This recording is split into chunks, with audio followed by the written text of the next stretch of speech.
الحمدللہ رب العالمین الصلاۃ والسلام علی رسولہ الکریم وعلی آلہ وصحبہ اجمعین الی یوم الدین، اما بعد۔ محترم بزرگ اور نوجوان ساتھیوں، آج ہم اپنے وقت کے بہت بڑے عالم اور سلف صالحین میں سے ایک امام اور بزرگ امام مالک رحمۃ اللہ علیہ کے چھوٹے چھوٹے دو واقعات سنیں گے، جس کے ذریعے سے ہمیں بڑی نصیحت ملے گی اور کام کی باتیں ملے گی۔ آئیے سب سے پہلے جانتے ہیں کہ امام مالک رحمۃ اللہ علیہ پیدا کب ہوئے۔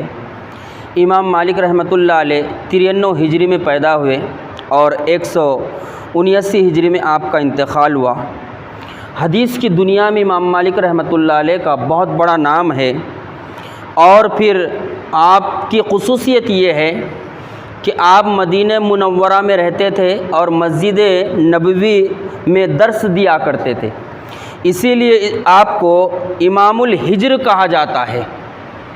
اللہ کے رسول صلی اللہ علیہ وسلم کی قبر کے پاس بیٹھ کر مسجد نبوی میں درس دینا یہ کوئی معمولی بات نہیں ہے، یہ شرف ملا امام مالک رحمۃ اللہ علیہ کو۔ آئیے واقعہ شروع کرتے ہیں۔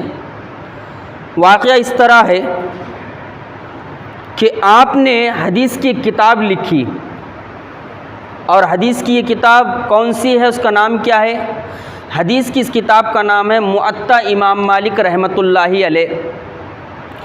جس وقت آپ اپنی کتاب لکھ رہے تھے موطا، اس وقت اسی نام سے، موطا کے نام سے دوسرے لوگ بھی یہ کتاب لکھ رہے تھے۔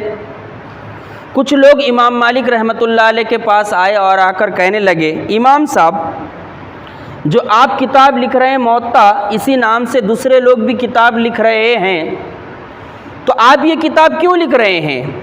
اس کتاب کے لکھنے کا کیا فائدہ ہے؟ تو امام مالک رحمۃ اللہ علیہ نے مخالفت نہیں کی۔ آپ نے یہ نہیں کہا کہ میں لکھ رہا ہوں، یہ لوگ کیوں لکھ رہے ہیں۔ آپ نے کہا ٹھیک ہے، کوئی بات نہیں، یہ لوگ لکھ رہے ہیں نا، ان کو لکھنے دو۔ لیکن آپ نے ایک تاریخی جملہ کہا، یہ تاریخی جملہ مجھے اور آپ کو ہمیشہ یاد رکھنا چاہیے۔ آپ نے تاریخی جملہ کیا کہا معلوم؟ آپ نے ارشاد فرمایا، ما کان للہ بقیہ۔ کتنا پیارا اور تاریخی جملہ ہے، دیکھیے اس کے کیا معنی ہوتے ہیں۔ جب لوگوں نے آپ کے پاس آ کر کہا کہ لوگ بھی موطا کے نام سے کتاب لکھ رہے ہیں اور آپ بھی موطا کے نام سے کتاب لکھ رہے ہیں، تو امام مالک رحمۃ اللہ علیہ نے فرمایا ما کان للہ بقیہ۔ آپ نے ارشاد فرمایا جو کام اللہ کے لیے ہوگا وہی باقی رہے گا۔ یعنی میں جو کتاب لکھ رہا ہوں، اگر میری نیت اللہ کی رضا ہے، اللہ کی خوشنودی ہے، تو میرا کام باقی رہے گا، اور جو لوگ لکھ رہے ہیں اسی نام سے کتاب، اگر ان کی نیت یہی ہو تو ان کا کام بھی باقی رہے گا انشاءاللہ۔ 1300 سال ہو گئے امام مالک رحمۃ اللہ علیہ کو گزرے ہوئے، 1300 سال ہو گئے۔ دیکھیے اللہ رب العالمین نیتوں کا کیسا پھل عطا فرماتا ہے۔ اسی لیے ہر کام میں نیت کا درست ہونا ضروری ہے، نیت کا پاکیزہ ہونا ضروری ہے، نیت کا صحیح ہونا ضروری ہے، تو اللہ تعالیٰ اس کام میں پائیداری پیدا کرتا ہے۔ امام مالک رحمۃ اللہ علیہ کو گزرے ہوئے اس دنیا سے 1300 سال ہو گئے، اور آج پوری دنیا امام مالک رحمۃ اللہ علیہ کی لکھی ہوئی کتاب موطا کو جانتی بھی ہے، اور مدرسوں میں امام مالک کی کتاب لکھی ہوئی موطا امام مالک پڑھائی بھی جاتی ہے۔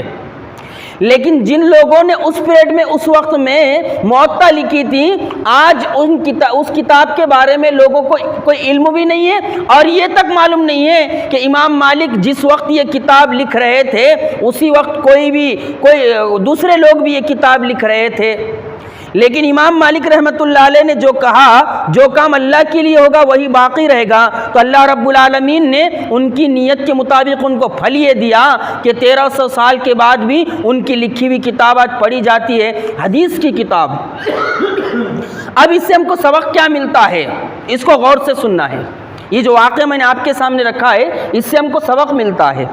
اس سے ہمیں یہ سبق ملتا ہے کہ ہم جو بھی کام کریں، عبادت کا کام کرے، نیکی اور خیر کا کام کرے، درس و تدریس کا کام کرے، تقریر و خطابت کا کام کرے، اللہ کے راستے میں مال خرچ کرنے کا کام کرے، یا یہ کہ ہم جو ہے اللہ کے راستے میں، اس بات کو یاد رکھیے، اللہ کے راستے میں اگر ہم ایک ٹکڑا کھجور بھی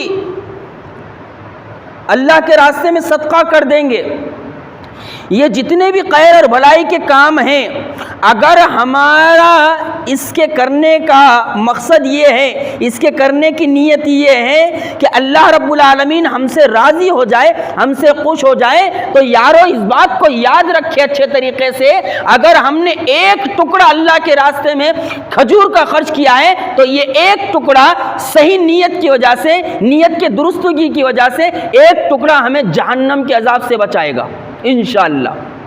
اگر ہماری نیت اللہ کی رضا ہے، اگر ہماری نیت اللہ کی خوشنودی ہے، ورنہ اگر ہم سونے کے کئی پہاڑ بھی نیت کی خرابی کی وجہ سے اللہ کے راستے میں خرچ کر دیں اور کتنا ہی علم سیکھ کر لوگوں کو سکھا دے، لیکن ہماری نیت اگر درست نہ ہو تو ہمارا سونے کا پہاڑ خرچ کرنا بھی ہمیں جہنم کی آگ سے بچا نہیں سکتا۔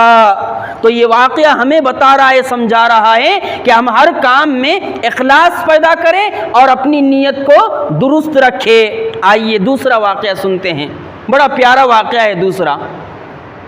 امام مالک رحمۃ اللہ علیہ کے ایک شاگرد ہے عبداللہ ابن مبارک رحمۃ اللہ علیہ۔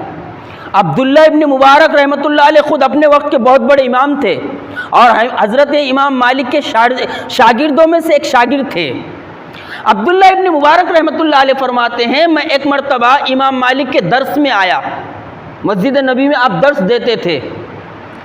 میں نے درس کے دوران دیکھا کہ امام مالک رحمۃ اللہ علیہ کا چہرہ پورا پیلا پڑ گیا ہے، زرد پڑ گیا ہے، اور آپ درس دے رہے ہیں، اللہ کے رسول صلی اللہ علیہ وسلم کی حدیث سنا رہے ہیں، لیکن میں نے آپ کے چہرے کو دیکھا کہ آپ کسی تکلیف میں مبتلا ہے، آپ کا چہرہ زرد ہو چکا ہے۔ جب درس ختم ہو گیا تو عبداللہ ابن مبارک رحمۃ اللہ علیہ پوچھتے ہیں، حضرت عبداللہ ابن مبارک کہتے ہیں کہ میں اپنے استاد کے پاس گیا، امام مالک رحمۃ اللہ علیہ کے پاس، اور امام مالک رحمۃ اللہ علیہ کے پاس جا کر کہا، حضرت کیا بات ہے؟ درس کے دوران آپ کا چہرہ زرد ہو گیا تھا، پیلا پڑ گیا تھا۔ تو امام مالک رحمۃ اللہ علیہ نے اپنا کرتا جھٹکا تو کرتے میں سے بچھو نکلا، اور جب آپ کا کرتا اٹھا کر دیکھا گیا تو بعض لوگوں نے لکھا ہے کہ بچھو نے آپ کو 10 جگہ ڈنک مارا۔ بچھو کا ایک ڈنک معمولی تکلیف دہ نہیں ہوتا، امام مالک رحمۃ اللہ علیہ کو بچھو نے 10 جگہ ڈنک مارا، اور بعض لوگوں نے لکھا ہے کہ 17 جگہ ڈنک مارا۔ بہرحال 17 جگہ ڈنک مارا یا 10 مرتبہ ڈنک مارا بچھو نے آپ کو، اور بچھو کی تکلیف کی وجہ سے، ڈنک مارنے کی وجہ سے آپ کا چہرہ زرد ہو گیا، پیلا ہو گیا۔ عبداللہ ابن مبارک رحمۃ اللہ علیہ نے پوچھا، اے میرے استاد، جب آپ کو ڈنک مارا تھا بچھو نے پہلی مرتبہ، آپ اٹھ جاتے، اپنے کپڑے جھاڑتے اور اس بچھو کو اپنے سے دور کر دیتے، تو امام مالک رحمۃ اللہ علیہ کہنے لگے، میرے شاگرد، میں یہ نہیں بتانا چاہتا تھا کہ میں بہت صبر کرنے والا ہوں، اور نہ ہی میں یہ بتانا چاہتا ہوں کہ مجھے بچھو کے کاٹنے سے کچھ نہیں ہوتا، بلکہ بچھو کے کاٹنے سے مجھے بہت تکلیف ہوئی، لیکن میں نے بچھو کے کاٹنے کی وجہ سے درس اس لیے نہیں روکا کہ کہیں نبی کی بے ادبی نہ ہو جائے۔ اگر میں بیچ میں درس روک دیتا تو کہیں ایسا نہ ہو جائے کل آخرت میں یہ کہہ کر نہ پھنس جاؤں کہ امام مالک تو درس دے رہا تھا اور نبی کی حدیث سناتے سناتے تو نے بیچ میں سے حدیث کو روک دیا، اور نبی کی بے ادبی نہ ہو جائے اس لیے میں نے درس کو نہیں روکا۔ تو امام مالک رحمۃ اللہ علیہ اس واقعے کے ذریعے سے ہم کو یہ نصیحت کر کے گئے ہیں کہ جب ہم نبی کی حدیث سنیں تو پورے اخلاص کے ساتھ سنیں، پورے ادب کے ساتھ سنیں، پورے دل جمعی کے ساتھ سنیں، پورا دل لگا کے سنیں، اور اس نیت کے ساتھ سنیں کہ یہ ہمارے آخری نبی کی حدیث ہے، میں اس کو سن رہا ہوں اور سن کر میں اس پر عمل کرنے کی کوشش کروں گا، تو اللہ رب العالمین ہمیں نیت کا پھل عطا فرمائے گا۔ امام مالک رحمۃ اللہ علیہ ہمیں حدیث کا ادب سکھا کر گئے ہیں، ہمیں درس سننے کا ادب سکھا کر گئے ہیں، ہمیں قرآن کا درس سننے کا ادب سکھا کر گئے ہیں۔ اسی لیے امام مالک رحمۃ اللہ علیہ سے آخری بات بتا رہا ہوں، ذرا غور سے سنیں۔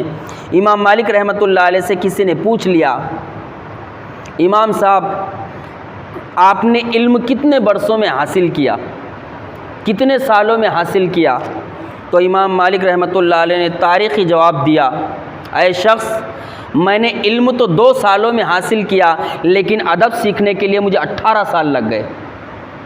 تو یہ ادب بڑی قیمتی چیز ہے، اور جب تک ہم سب کے اندر ادب پیدا نہیں ہوتا تب تک ہم کوئی فائدہ نہیں اٹھا سکتے۔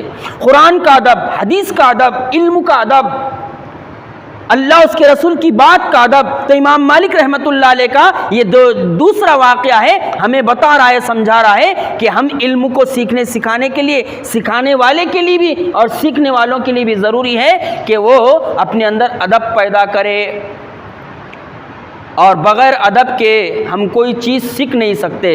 تو یہ 2 واقعہ میں نے آپ کے سامنے امام مالک رحمۃ اللہ علیہ کی زندگی کے رکھے ہیں۔ اللہ رب العالمین سے دعا ہے کہ اللہ رب العالمین جس اخلاص کے ساتھ میں نے رکھے ہیں، اور الحمدللہ جس غور و فکر کے ساتھ، جس دل جمعی کے ساتھ آپ روزمرہ کا درس سن رہے ہیں، اللہ تعالیٰ آپ کے بیٹھنے کو قبول فرمائے، آپ کے آنے کو قبول فرمائے، اور ہم سب کو قرآن و سنت کا وہ ادب کرنے کی توفیق عطا فرمائے جو کرنا چاہیے۔ اللہ رب العالمین سے دعا ہے کہ اللہ رب العالمین ہمیں سننے کے ساتھ ساتھ عمل کی توفیق بھی عطا فرمائے۔ اللہ رب العالمین ہمیں ان واقعات کے ذریعے سے نصیحت حاصل کرنے کی توفیق عطا فرمائے، اور اسی طرح بار بار اللہ کے گھروں میں جمع ہو کر ہمیں قرآن و سنت کی بات، صحابہ کرام کی بات اور ان جیسے واقعات کو سننے اور اپنے ایمان کو جلا بخشنے کی توفیق عطا فرمائے۔ ربنا لا تزغ قلوبنا بعد اذ ہدیتنا وہب لنا من لدنک رحمۃ انک انت الوہاب۔ رب اجعلنی مقیم الصلاۃ ومن ذریتی ربنا وتقبل دعا۔ رب ارحمہما کما ربیانی صغیرا، رب ارحمہما کما ربیانی صغیرا۔ ربنا اصرف عنا عذاب جہنم ان عذابها کان غراما۔ اللہم اہدنا الصراط المستقیم، اللہم اہدنا الصراط المستقیم، اللہم حاسبنا حسابا یسیرا، اللہم انی اعوذ بک من عذاب جہنم ومن عذاب القبر ومن فتنة المحیا والممات ومن فتنة المسیح الدجال۔ اللہم اجرنا من النار، اللہم اجرنا من النار یا مجیر یا مجیر۔ اللہم من احییتہ منا فاحیی علی الاسلام ومن توفیتہ منا فتوفوا علی الایمان۔ اللہم اغفر لنا وللمؤمنین والمؤمنات والمسلمین والمسلمات الاحیاء منهم والاموات انک سمیع مجیب الدعوات برحمتک یا ارحم الراحمین۔